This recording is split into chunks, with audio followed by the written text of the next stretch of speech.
Congratulations. We're so excited for this season. Thank you. Episode 1 is amazing. I'm wondering if you could give our viewers a bit of a recap on season 1 and the moments that they kind of need to remember. Ooh, this is going to put me to the test. Season 1, Joel, a smuggler, is tasked with taking Ellie, a young 14-year-old, across America with the backdrop of the fungal apocalypse. They get there.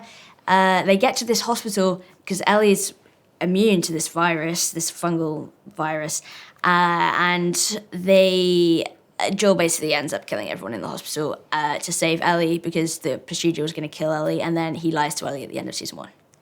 That's a great wrap-up. Thanks. Well done. That would be hard. We find them 5 years later after he lies to her, and I think that Ellie sort of at the end of season 1 accepted that what he said was true, but I think knows deep down that he wasn't telling the truth, that she got to know him so well and I think could tell that there was something wrong about it. So yeah, we find Ellie, she's 19 now. She's living with Joel, but has moved out into the garage because she's a teenager and wants to have freedom and independence from him. He's quite a overprotective parental figure, and so they're just like figuring out, I guess, how to live together in harmony in this like new community setting. Ellie's never lived in a community like this before, so he's also figuring that out. Yeah, the relationship's quite different this time around, isn't it? It is. It's kind of sad. It was sad to play. Yeah. It's not very nice having to like feel cold towards Pedro as Joel, although we're still the same off screen in real life, thankfully. I was going to ask how your relationship with Pedro has sort of changed over the years, because you guys seem so sweet together. Yeah, he's amazing. I'm very grateful for him and very grateful that I got sort of the opportunity to get the opportunity to like work with him in this way. It's so special. He's a really incredible human, and it feels very like precious to be like loved by him and to like get to just like spend time with him and like make him laugh and have him make you laugh. It's a real special like sort of partnership that we've created, and I just feel very, very lucky and like very grateful for him. And it's easy to see when you see you guys together. It's beautiful. Thanks. What are you most excited for fans to see this season? Ooh, I'm excited for fans to see the later episodes.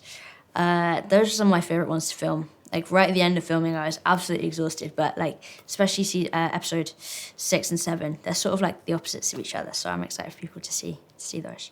Excellent. I'm excited for that. Yeah. Are there any teasing that you can do? Nah, nothing. You're gonna have to wait, but it's annoying because it's like the last episode, so you're gonna be waiting for a while in anticipation. I heard that you didn't get to do a chemistry test with Isabella. No. Was that kind of nerve-wracking when you got on set, or was it totally fine? Not really. Like the same was with Pedro in season 1. We didn't get chemistry test either. Craig and Neil have an incredible way of like, and the casting director have an incredible way of like casting people so right and without needing to like test it out. They just sort of know, which is amazing. And so I very much trusted them going into this season with Isabella, and me and Craig and Isabella had lunch together before we started filming, which was great, which more than I got to do with Pedro. And so I did feel like I already knew her. Oh, and I met Isabella at some event randomly as well before we started filming, which was great. But then very much just getting to know each other on set, and we like instantly like got on and clicked. We like didn't need this like chemistry, which is amazing that Craig and Neil like just know so well like who's going to be right and who's a good fit.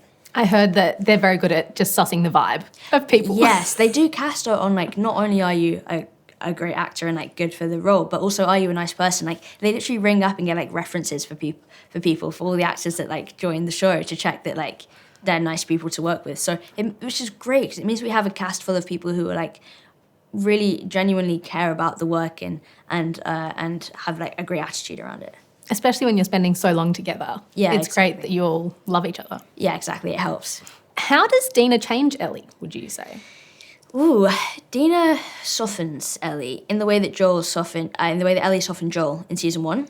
I think that they've both sort of step into like an Ellie and Joel dynamic, but with Dina like being Ellie and Ellie being Joel, which is interesting. And Dina definitely brings out like a lighter side of Ellie and sort of helps Ellie like reconnect with this like joy and youthfulness that she sort of like lost over the years. That's awesome. I can't wait to see that. Yeah. A lot of fans are saying that they think that season 2 is going to hit really hard emotionally. Yeah. What can you tell us about that? It will. It will. Is what I will say. But I can't give you any more details. But like, it's going to be a bit of a wild ride. Hope you're ready. The show can be quite creepy. Have you ever had any like creepy moments on set? Yeah. I mean, it is quite scary. Oh, you know what the creepiest moments happen on set is when sometimes like at the end of a scene, like I'll go into a room or like I'll go through a door, and often behind the door there's nothing. It's just like this dark little like room or this dark little bit of set where there's like no lights, no person. That's like the scariest part. It's like at the end of scenes, like in this little holding room waiting for them to cut in like the pitch black. It's quite, yeah, that's quite scary. Yeah, But the pitch black would be. yeah, it's terrifying. Like just like a sandbag and a light stand, you know? It's a bit scary. Yeah, I would have thought that maybe like people in costume and stuff, but then I also heard that you kind of befriend these people as well. So Yeah, they're it's quite funny. They're like almost the least scary people on set because they need to have someone to like help them drink water and help them eat and navigate them around because they can like barely see through the like tiny little eye holes. So it is quite, they're almost quite comical to be around. yeah, I Which hadn't is thought of funny. it. I hadn't thought of it like that. Yeah. What's like a fun fact or a fun story from behind the scenes that viewers might be surprised to learn when they're watching the show? There's a scene where me and Isabella are eating cookies together, and you obviously don't want to eat cookies over and over and over because you'll get very full. So there's like a spit bucket, which is gross. It's kind of a gross behind the scenes thing. I don't know why I'm telling you this. But between like in the middle of a scene, they'll like in the middle of a take, they'll like hold, and then this spit bucket will come in, and I'll like spit this like disgusting bit of cookie. The cookie was nice, but it looks gross when I'm like spitting it into this like clear bucket, and then anyway, so that's kind of gross. There you go, spit bucket cookie experience. You can see that when you see that scene now, you'll just be able to think of the spit bucket. I'll coming watch it in a bit differently. Yeah. Yeah. Sorry about that.